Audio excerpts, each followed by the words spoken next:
Joseph Merrick was born on August 5th, 1862 in England.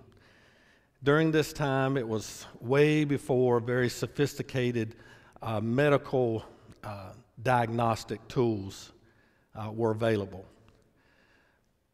But Joseph was born with terrible physical deformity. His fingers were basically useless because they were so short and stubs. His legs were so mangled that they could barely hold his weight up. One arm was twice the size of the other.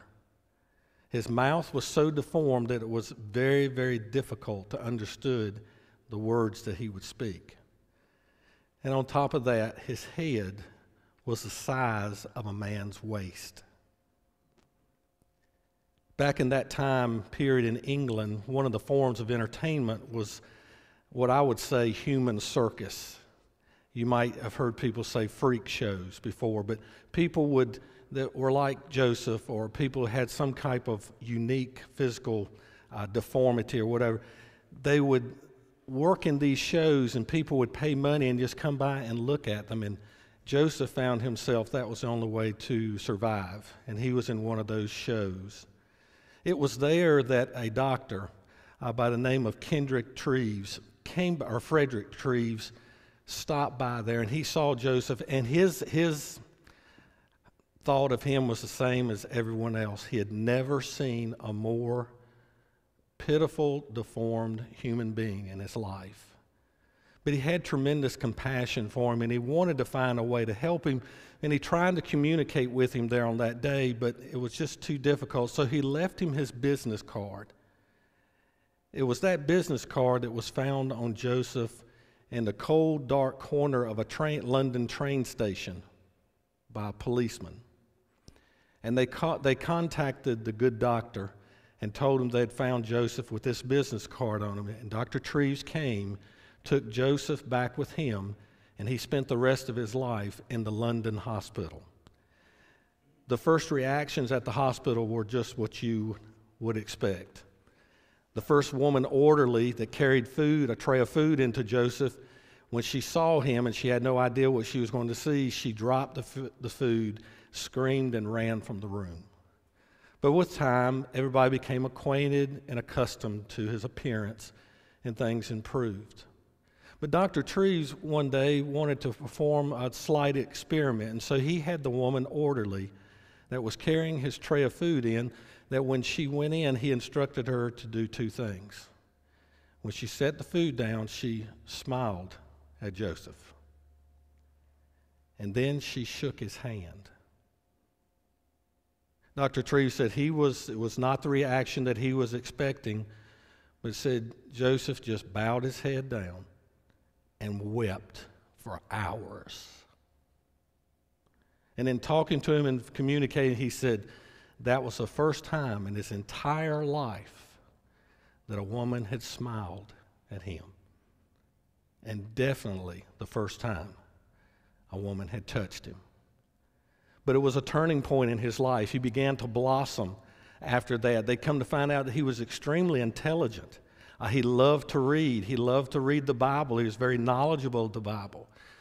The doctor began to take him to operas, and he would kind of take him in a side door and go into one of the private boxes so he could watch and enjoy the opera without being, everybody just looking at him and making him uncomfortable. He would take him out into the countryside and just ride in the countryside.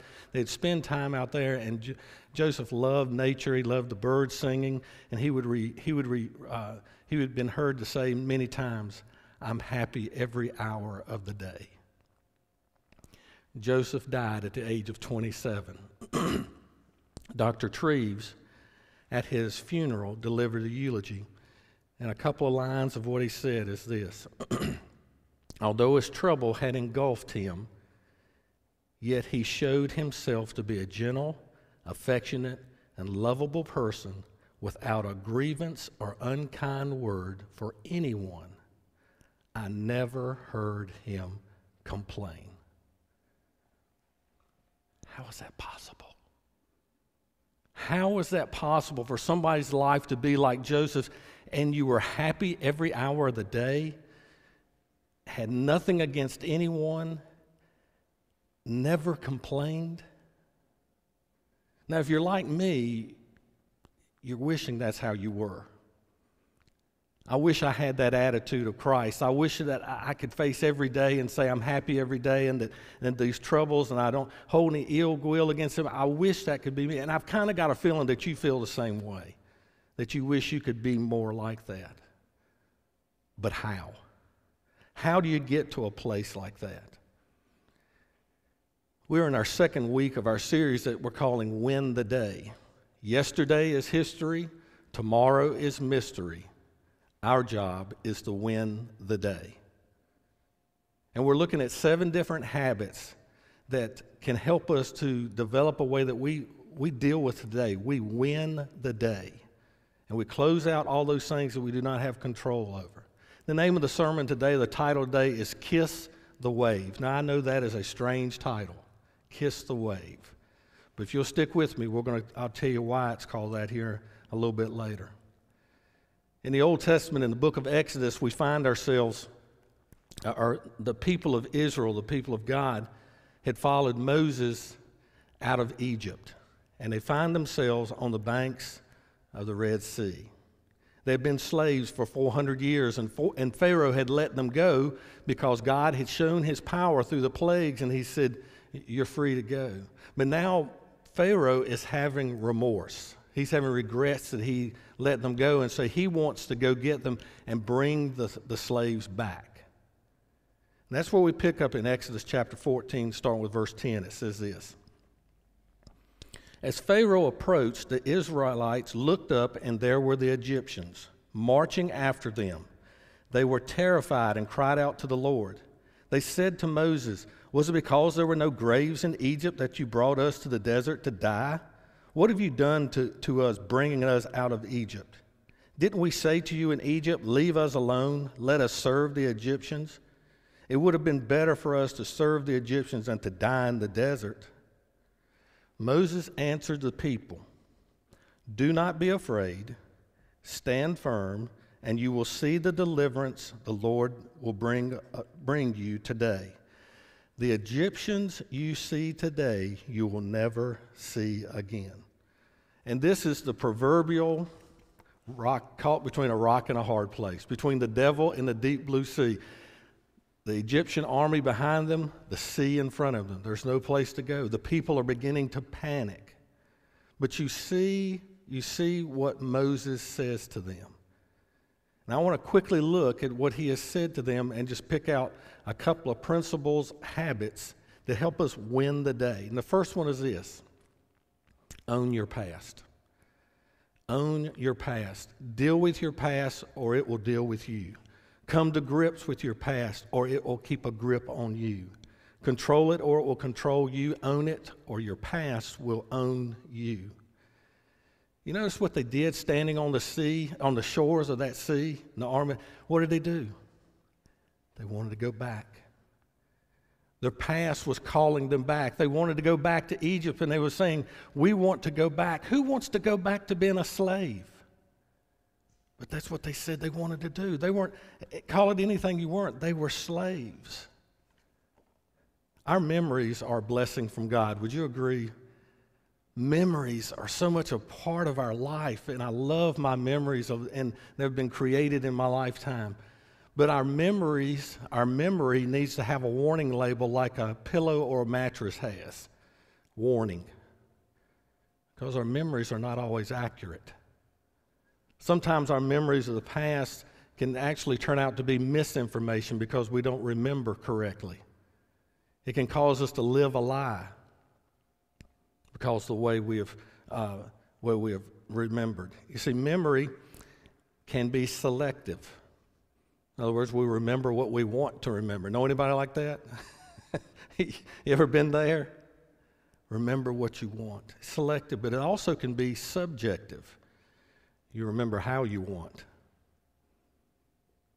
Not just what you remember, but how you want to remember it. You know, we have to be so called to take proper inventory of our past. Now, this is a phrase I use quite a bit. I don't know if you do or not. It is what it is. Everybody use that?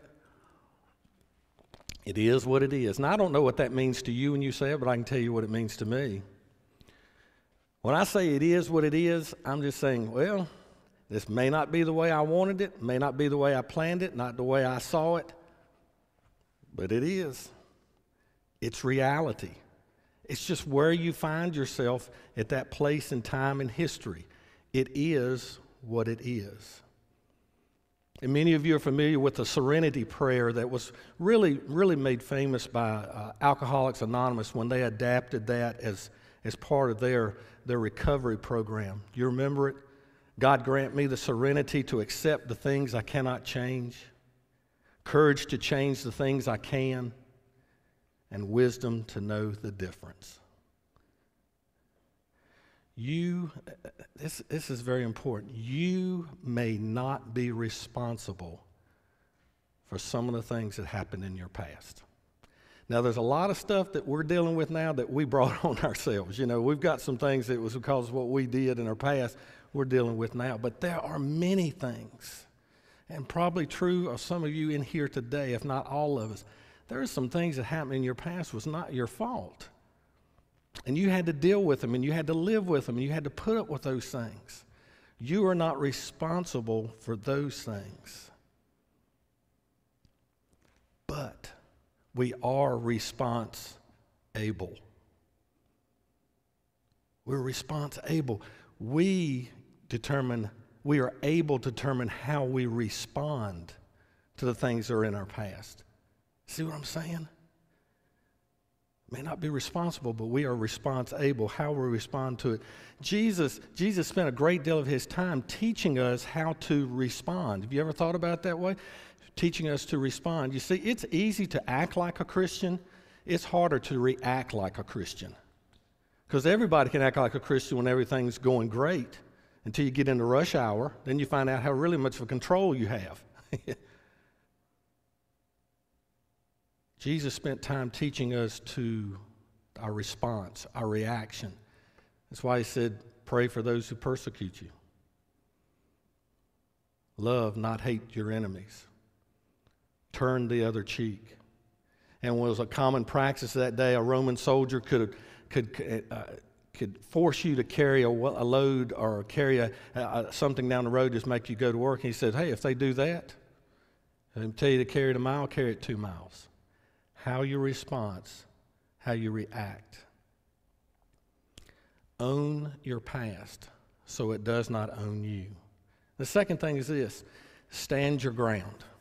Stand your ground. Remember, Moses said, stand firm and you'll see the deliverance of the Lord. The Lord will bring you today. The New Living Translation says it, stand still. The Amplified Bible says, take your stand.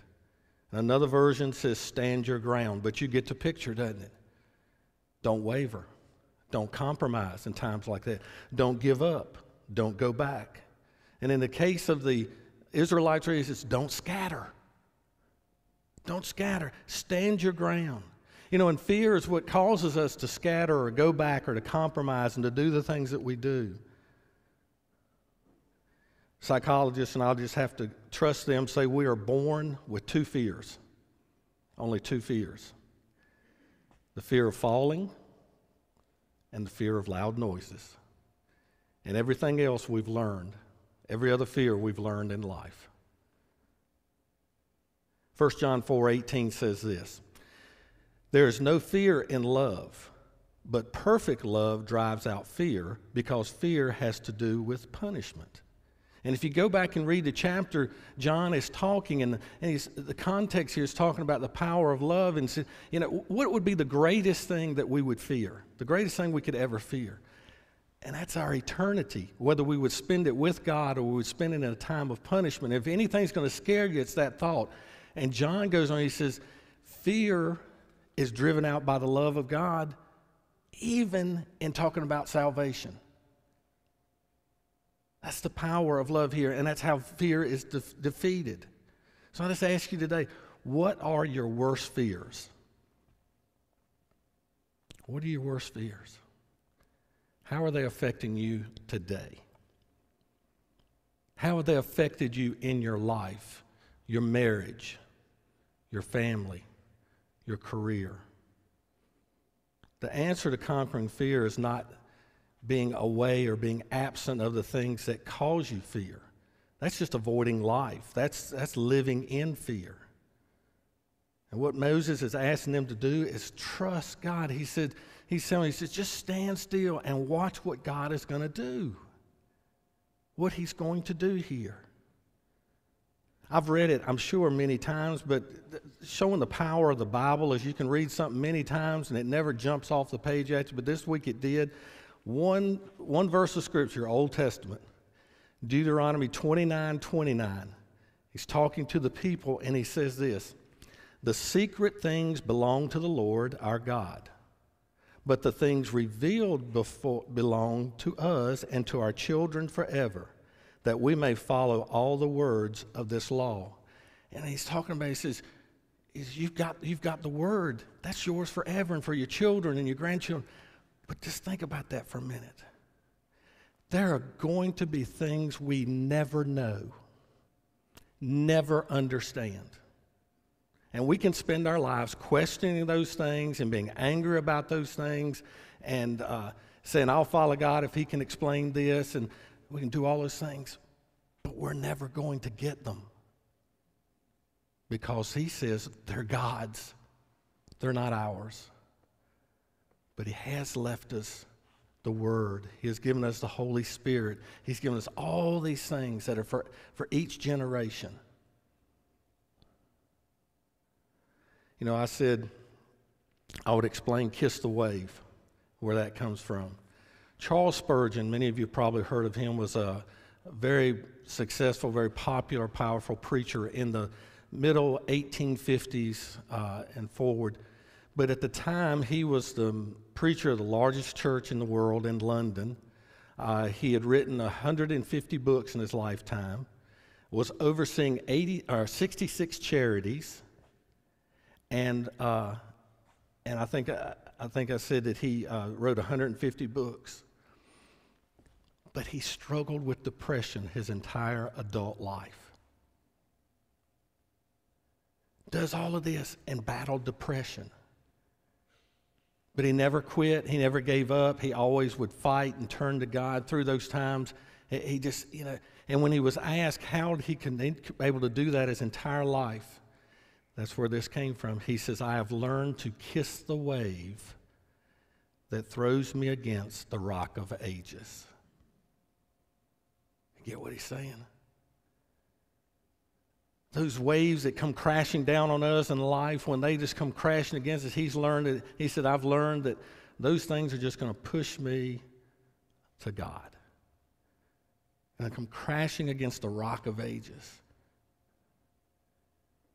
And you don't love the wave, but he says, I've learned to embrace it. I've learned that when it comes, I learn what is it going to do? What is it going to do for me? Somebody said that God hides himself in our experiences and circumstances. Another way you could say that is God reveals himself in the circumstances of life. When we get into the real nitty-gritty of life and the tough days, that's when you see what God is about. That's when you find out what your relationship with God is about and what he will do for you. You know, I mentioned the Serenity Prayer and read part of it just a little bit ago. So God grant me the serenity to accept the ways I cannot change, courage to change the things I can, and wisdom to know the difference. But that's not all to the prayer. There's a lot more to that prayer. The very next line reads this way. Living one day at a time, enjoying one moment at a time. And here's what I want you to listen to. Accepting hardships as the pathway to peace. Kiss the wave. Accepting that those are the hardships is the one that's going to lead us to a peace with God. It's saying to the wave, what have you come here today to teach me? What are you going to teach me today? The final thing I want to mention here and take a look at real quickly is that take the first step. Own your past, take your stand, take the first step. Go back to Exodus 14, verses 15 and 16. It says this. Then the Lord said to Moses, "Why are you crying out to me? Tell the Israelites to move on. Raise your staff and stretch out your hand over the sea to divide the water so that the Israelites can go through the sea on dry ground." I absolutely love that because he's basically saying to Moses, quit talking about it. I've told you what to do. Let's do something. It's time to quit talking. He said, just do what I told you to do. Part the waters, and the people can walk through. Now, just picture this in your mind. And all of us, I bet, every one of us have a picture of that scene when Moses parted the sea. You know, I don't know, maybe you're the Charlton Heston time frame where, he's Moses and the wind's blowing, his hair's gray, and the staff is out there and the water's parting. Or maybe it's a children's book that you've read to your son or daughter over the years and the pictures of Moses. Maybe that's what you remember, but that's the picture. The water's part. But who was the first one who stepped between the waves? Who led the way into the sea? I never thought about that. Somebody had to take the first step. Somebody said, this is a good idea to walk between these two walls of water. Hebrew literature, which is not the Bible, Hebrew tradition, legend says it is a man named Nahshon. And his name is mentioned in the Old Testament. He was Aaron's brother-in-law. He is mentioned several times as a good man, a leader among men. And tradition, legend says that he was the first one who led the people. Isn't that a cool story? I have no idea whether it's true. But this is the cool thing. Somebody took the first step. Somebody did. Why not you? Why not me? Why not today? That we take the first step towards winning the day. As the old saying, if you want to walk on water, you got to get out of the boat. Somebody's got to take the first step. Here's something, I hope you'll remember this one line. The obstacle is not the enemy. The obstacle is the way. Think about them standing on that shore that a destroying army is behind them, and they look and it's the sea that they think stops them from moving forward. But God says, no, that's going to be your deliverance. That is the way, as he says it right there in the chapter, if you go back, he says, that's the way it'll bring glory to me and deliverance to you. The sea is going to be the way to freedom, and it's going to destroy your past and those who are following you to destroy you. That's awesome. The obstacle is not the enemy. The obstacle is the way. It seems God likes to use water to teach us lessons. You ever thought about that? How many lessons God teaches us that deal with water? Seas and lakes and cups of water and whatever it is. John 21, Jesus has been betrayed by his disciples. He has been tried. He has been crucified, been buried. He's risen from the dead. He started appearing to people. But you remember in John 21, Peter says, I'm going fishing. A lot of scholars think that was his signifying saying, I'm done. I can't do this anymore. I'm going back to the old way. I was a fisherman before, and that's what I'm going back to. I don't know if that's exactly what he was saying, but a lot of people do. And he says, who will go with me? And the others went with him to go fishing. And you remember the story. They're out there fishing. They fished, and they hadn't caught anything. And a man is on shore. It's Jesus, but they don't realize it at the time. And the man yells out, he says, have you caught anything? They say, no. He said, put the nets on the other side of the boat, which makes no sense. Put the nets on the other side of the boat. And here's the key thing. They did it. Peter did it. And what follows doing that is Simon Peter's reinstatement It's the renewing of the love, the confession and the forgiveness and all that went with Jesus welcoming him back and Peter receiving that forgiveness from Jesus. It's the whole thing on the shore there. Do you love me, Peter? You remember that scene? If he hadn't let the nets down on the other side of the boat, he hadn't taken the first step, would it have ever happened? So what I'm saying to you, for you and I is this, as Eric comes and is going to lead us in our closing song, take the first step. If it's today that you need to do it. Kiss the wave. Put the past where it belongs. And win the day of where you are.